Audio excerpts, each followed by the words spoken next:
نبی صلی اللہ علیہ وسلم نے فرمایا قرآن کریم میں 30 آیات پر مشتمل ایک ایسی صورت ہے جس نے ایک آدمی کے حق میں سفارش کی حتیٰ کہ اس کی بخشش ہو گئی، اور وہ صورت تبارک الذی بیدہ الملک ہے، سورۃ الملک۔ بسم اللہ الرحمن الرحیم، شروع اللہ کے نام سے جو بے انتہا مہربان نہایت رحم فرمانے والا ہے۔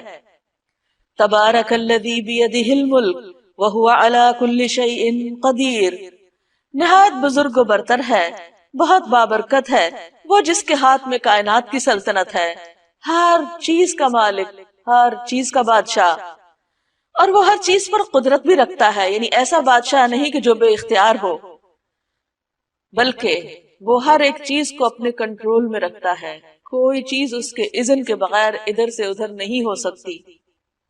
اور اس کے ساتھ ساتھ اتنا اختیار، اتنی پاور، اتنا کنٹرول رکھنے کے ساتھ ساتھ بابرکت بھی ہے، یعنی اس کی ذات سے خیر ہی خیر وابستہ ہے، اس کی رحمتوں، برکتوں، بھلائیوں کی کوئی انتہائی نہیں، کیونکہ برکت میں بڑھوتری کا معنی پایا جاتا ہے، یعنی جتنی بھی خیر بھلائی ہے وہ اس کا فیضان جو ہے وہ ہمیشہ ہمیشہ کے لیے جاری ہے۔ الذی خلق الموت والحیات لیبلوکم ایکم احسن عملا، وہ جس نے موت اور زندگی کو بنایا تاکہ تمہیں آزما کر دیکھے، تمہارا امتحان لے۔ کس بات کا امتحان؟ ایکم احسن عملا، کہ تم میں احسن عمل کون کرتا ہے۔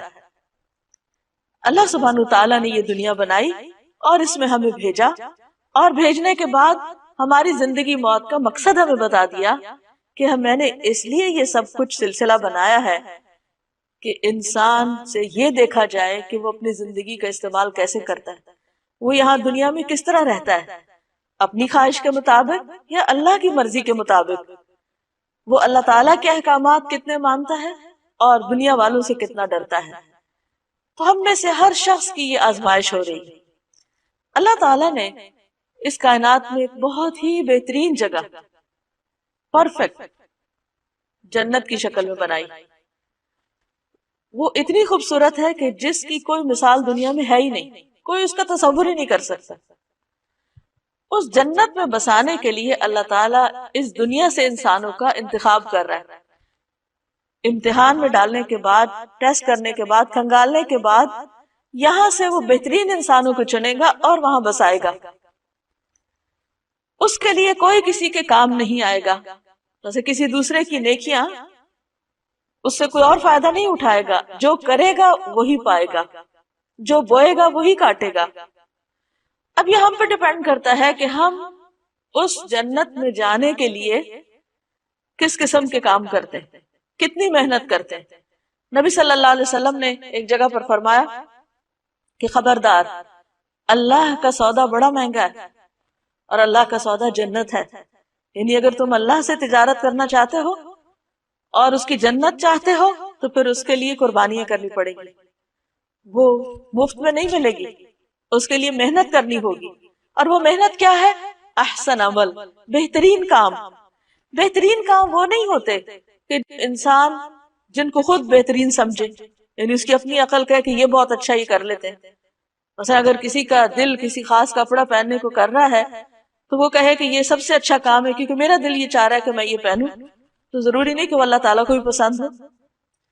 اسی طرح اگر کسی انسان کو کوئی ایسی چیز کھانے کو دل چاہ رہا ہے اور اس کی بہت زیادہ اس میں خواہش ہے تو ضروری نہیں کہ وہ اللہ سبحانہ تعالیٰ کو پسند بھی ہو سکتا ہے اللہ نے اس کو حرام کر رکھا ہو۔ اسی طرح اگر کسی کے دل میں کچھ باتیں ہیں اور وہ ان کو بولنا چاہتا ہے، کرنا چاہتا ہے، تو اس کو سوچنا پڑے گا کہ جو کچھ میں کہہ رہا ہوں یہ اللہ کو بھی پسند ہے یا نہیں۔ اسی طرح انسان اپنی مرضی سے کچھ سوچنا چاہتا ہے، کچھ اپنے دل دماغ میں اس کے خیالات ہیں اور وہ ان کو بہت انجوائے کرتا ہے، لیکن ضروری نہیں کہ وہ خیالات اللہ تعالیٰ کو بھی پسند ہوں۔ تو اس لیے اگر انسان احسن عمل کرنا چاہتا ہے تو اس کو دیکھنا پڑے گا کہ جس نے ہمارا انتخاب کرنا ہے، جس نے سلیکشن کرنی، اس کے نزدیک احسن کیا ہے، وہ کس چیز کو پسند کرتا ہے، اس کا کرائیٹیریا کیا ہے، اس کو کیسے میٹ کیا جائے، کس طرح اس کے مطابق ہم اپنی سوچ، اپنے خیالات رکھیں، اپنی گفتگو رکھیں اپنے عمل، اپنے معاملات، لوگوں کے ساتھ طرز عمل، یہ سب کچھ کس طرح ہو، اور اگر یہ اس کی پسند کے مطابق ہوا تو قابل قبول، اور اگر وہاں ریجیکٹ ہو گیا تو اس کا کوئی فائدہ نہیں۔ تو فرمایا اس نے موت اور زندگی کو بنایا تاکہ تمہارا امتحان لے۔ ہر شخص امتحان میں ہے، اللہ تعالیٰ اچھے یا برے ہر طرح کے حالات سے بھی انسان کو آزما رہا ہے کہ ان حالات میں انسان کرتا کیا ہے۔ مثلا انسان کے اوپر دو حالتوں میں سے ایک حالت ہوتی ہے، یا وہ بہت خوش ہوتا ہے یا وہ تکلیف میں ہوتا ہے، یا وہ بس بیچ میں ہی درمیان میں ہوتا ہے۔ اب آپ دیکھیے کہ اگر وہ خوش ہے تو اس سے دیکھا یہ جاتا ہے کہ خوشی میں یہ کرتا کیا ہے، اللہ کی رضا کے کام یا ناراضگی کے کام، اللہ کا شکر ادا کرتا ہے یا ناشکری کرتا ہے۔ اسی طرح اگر وہ تکلیف میں ہے تو پھر اس کو دیکھا جا رہا ہے، اس کا امتحان ہو رہا ہے کہ اب یہ کیا کرتا ہے، منہ سے کیا بات نکالتا ہے، لوگوں کے ساتھ کیا رویہ اختیار کرتا ہے، صبر کرتا ہے یا نہیں کرتا۔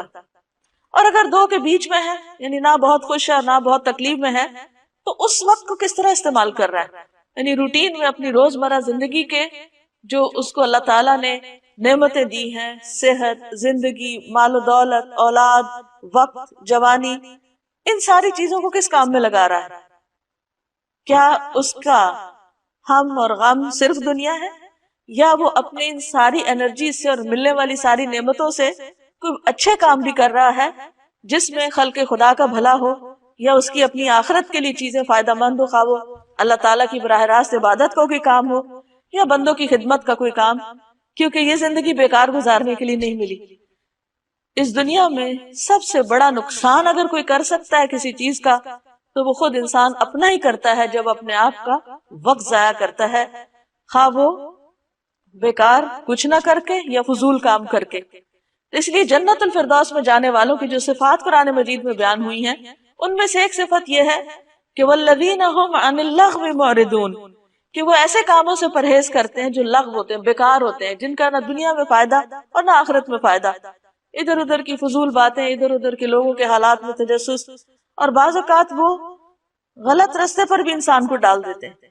تو ہم میں سے ہر شخص جس کو اللہ نے عقل سمجھ دی ہے، اس کو اپنی یہ زندگی سوچ سمجھ کے بسر کرنی ہے، اور ہر روز اپنا محاسبہ کرنا ہے کہ آج کا دن میں نے اللہ کی اطاعت میں گزارا ہے یا نافرمانی کے کاموں میں گزارا ہے، جو بھی کام میں نے کیے ان میں میری نیت اللہ کو خوش کرنا تھی یا بندوں کے دکھاوے کے لیے وہ کام کیا، کیا میں نے جو عبادات کی، اچھے کام کیے، وہ نبی صلی اللہ علیہ وسلم کی سنت کے مطابق کیے یا اپنے خود ساختہ طریقوں کے مطابق کیے، کیونکہ اللہ کے نزدیک کوئی کام اس وقت تک احسن ہو نہیں سکتا جب تک دو شرائط خاص طور پر پوری نہ ہو۔ ایک یہ کہ نیت اللہ کے لیے، اللہ کو راضی کرنے کی نیت سے انسان کام کرے، چاہے دین کا کام ہو دنیا کا کام ہو، عبادت ہو یا بندوں کے ساتھ اچھا معاملہ ہو۔ اور دوسرا یہ کہ خاص طور پر عبادات میں وہ عبادت نبی صلی اللہ علیہ وسلم کے طریقے کے مطابق ہو، خود ساختہ طریقوں کے مطابق نہ ہو، کیونکہ وہ وہاں قبول نہیں ہوں گے، ورنہ تو اللہ کے رسول صلی اللہ علیہ وسلم کے آنے کا مقصد ہی فوت ہو جاتا ہے۔ اللہ تعالیٰ نے ان کو ہمارے لیے ایک نمونہ بنا کے بھیجا کہ جیسے یہ کرتے ہیں ویسے ہی تم بھی کرو، وَإِن تُطِيعُوهُ تَهْتَدُوا، اگر تم اس کی اطاعت کرو گے تو ہدایت پاؤ گے، وَهُوَ الْعَزِيزُ الْغَفُورُ، اور وہ زبردست ہے، بخشنے والا ہے، یعنی اگر تم نے نافرمانی کی تو کہیں بھاگ کے نہیں جا سکتے، وہ ہر چیز پر غالب ہے، پکڑ لے گا تم کو، اور اگر تم سے غلطی ہو گئی، معافی مانگو گے، اس کی طرف پلٹ آؤ گے تو بخشنے والا ہے، مہربان بھی ہے۔ پھر اللہ سبحانہ وتعالیٰ کی کچھ صفات بیان کی جا رہی ہیں، کتنا زبردست حکمت والا ہے، علم والا ہے، قدرت والا ہے، طاقت والا ہے، کیا کیا اس نے بنایا ہے، کائنات کی نشانیوں سے اس کو پہچانو۔ الذی خلق سبع سماوات طباقا، وہ جس نے تہ بر تہ 7 آسمان بنائے، تم رحمان کی تخلیق میں کسی قسم کی بے ربطی نہ پاؤ گے، پرفیکٹ ہے، پورا ویل آرگنائزڈ اور ڈسپلن میں ہے ہر چیز۔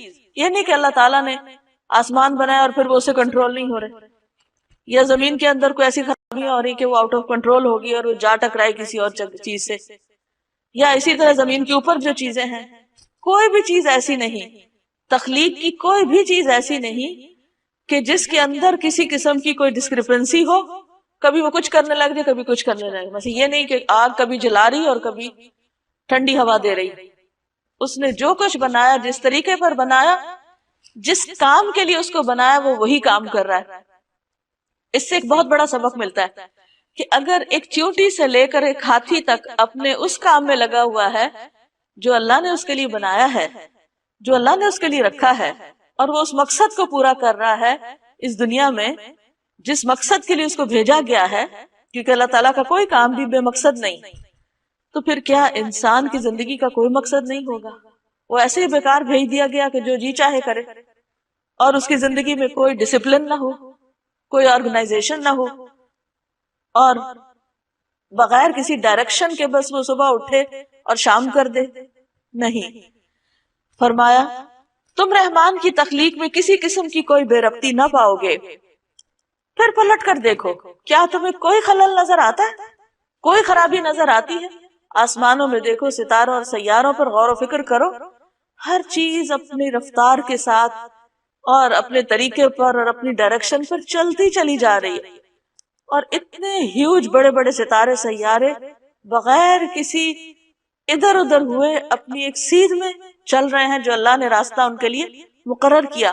حتیٰ کہ شہد کی مکھی جیسی چھوٹی سی مخلوق بھی اللہ تعالیٰ کے طے کردہ راستوں پر چل کے اپنا کام کر رہی ہے. تو اس میں انسان کے لیے کیا نشانی ہے، کیا سبق ہے کہ اے انسان تو اپنے آپ کو دیکھ کہ تیرے اندر کتنا ڈسپلن ہے اور تیری زندگی میں کیا مقصد ہے. شہد کی مکھی تو شہد بنانے کے لیے آئی ہے، تو دنیا میں کون سے مفید کام کر رہا ہے، اور واپس ساتھ لے جانے کے لیے تمہارے پاس کیا ہے. بار بار نگاہ دوڑاؤ، تمہاری نگاہ تھک کر نامراد پلٹ آئے گی.